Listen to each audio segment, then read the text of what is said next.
Norman Love is the corporate pastry chef for the Ritz-Carlton Hotel Company.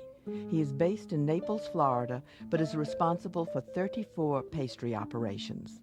Appointed to the World Pastry Cup '99 Team USA, he calls this classy dessert, in a spasm of understatement, almond experience. The only part of the dessert that doesn't contain almond are roasted pears.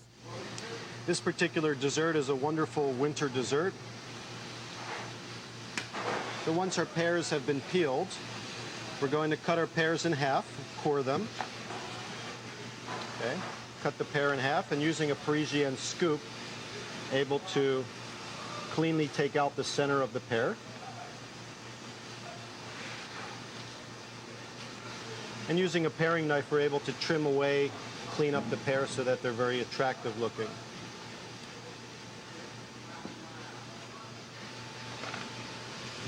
And we're going to lightly saute the pears in the butter, along with some fresh vanilla beans. We split the bean open. This is that hides all the seed and the real true flavor of the vanilla. And by using the back of the knife, we're able to scrape out all those seeds.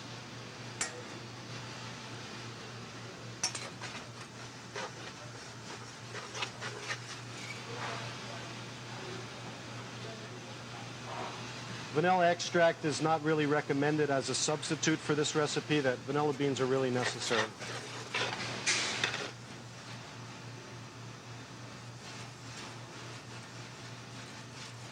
We're going to add our pears.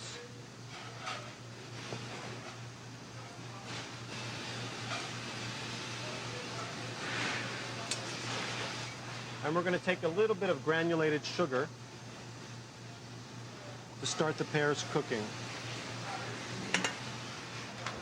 As the pears begin to cook with mixing with the butter and the sugar will start to caramelize just lightly. We're going to continue then to add just a bit of brown sugar.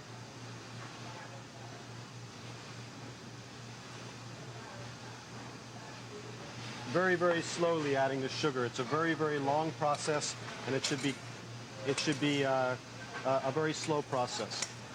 If we force the pears too quickly, the end result is the pears won't have that beautiful color, and they won't have that caramelization entirely through the pear. It will just be on the exterior of the pear.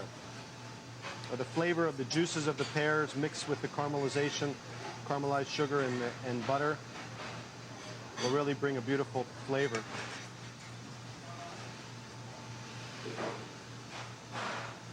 Once you start to get a very good boil on the bottom and you've started this whole caramelization process, a little bit more brown sugar on the top, and they're really ready for the oven. We're going to splash a little bit of rice vinegar on the top. Give the pears one good turn.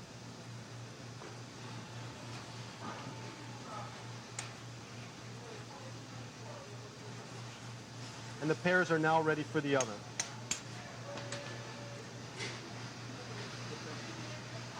Should bake at about a 200-degree oven, anywhere between 4 and 6 hours, depending on the size of the pears and the firmness or ripeness of the pears. It's very, very important that during the process that we're slowly adding more sugar, we're slowly adding a little bit more butter, and we're slowly adding rice vinegar, and continually baste the pears through the cooking process.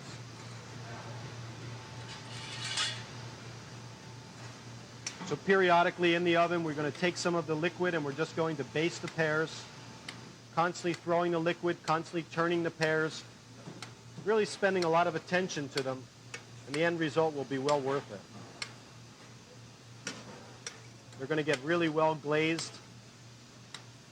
As the liquid starts to absorb a little bit, add more sugar.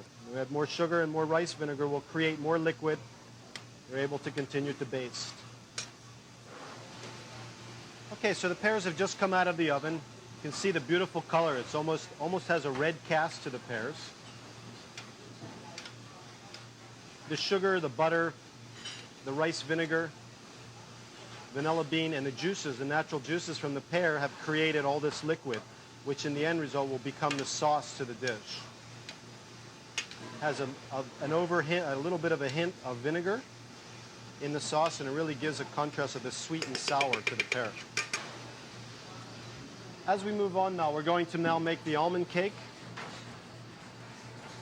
The almond cake is it's a very fresh, very light, very buttery tasting almond cake. Will provide us with a little bit of cake texture to the dessert. Using the paddle in an electric mixer, butter and vanilla-infused sugar are creamed together. The butter can be room temperature,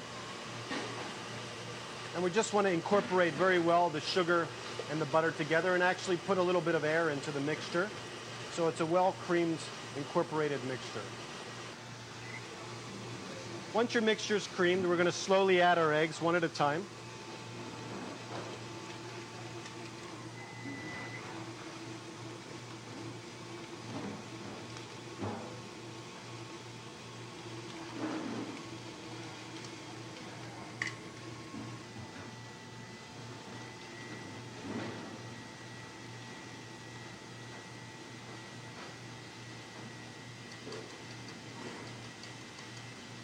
Once you've placed all your eggs inside the machine, we're going then to add some vanilla extract. You can substitute the vanilla for amaretto if you like to help enhance, or even almond extract, but very, very little if you're using the extract. Next, we're going to add our dry ingredients, first starting with the almond flour. If the mixture looks like it's starting to break, it's not a problem. It can continue to add the dry and the mixture will come back together. Once we start to add our dry, a little bit at a time, add my flour. There's baking powder and baking soda and salt. They also can be all sifted together with the flour, or can be added separately. The dry ingredients are gradually added until fully incorporated.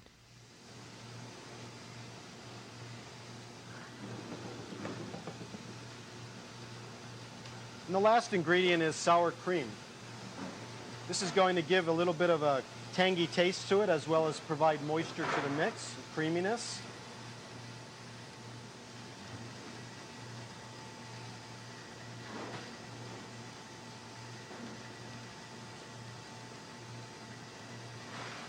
Then you want to just allow the mixer to do its job and to mix all the ingredients well. I always take the spatula, and just to ensure again that the mix has been well incorporated. And then we fill up our 9-inch cake pan. It also could be baked on a half sheet pan if you want a little bit lower cake.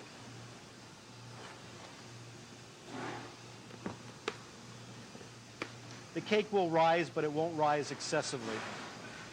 Bake at 350 degrees for 30 to 40 minutes.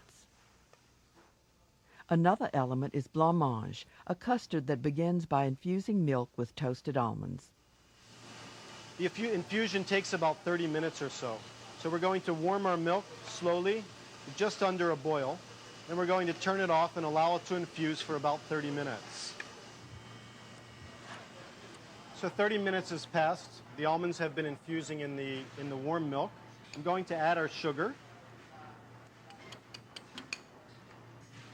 Mix well, and the warmth of the liquid will dissolve our sugar. Then we're going to pass the almonds out of the milk, leaving a really wonderful toasted almond flavor in the milk. Gelatin leaves were softened in water, then squeezed dry. And then it's placed in our warm liquid of milk and almonds. Italian meringue, warm simple syrup combined with beaten egg whites, will be folded into the milk mixture. We pour all our syrup into the bowl, and then we're going to continue to whisk until that mixture is cool. Soft peaked whipped cream is added to the cooled milk mixture. And with the whisk, we're just going to lightly fold the cream. Some of the milk whipped cream mixture is tempered into the finished Italian meringue. Okay, and we then place the meringue into our almond flavored cream.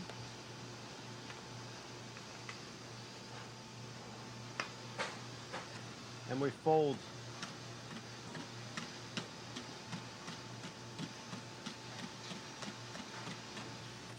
The mixture is dispensed into molds and frozen. Presentation starts with the blancmange and room temperature roasted pear. And then some of that liquid from the roasting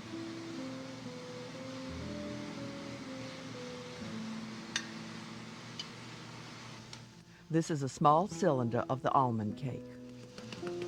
little powdered sugar on the top.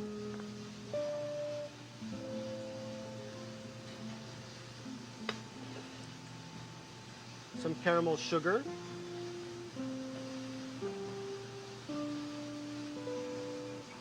An oven roasted pear, dried pear.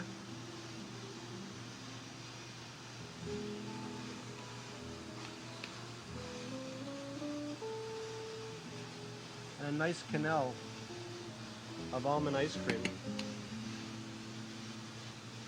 finishes the dessert.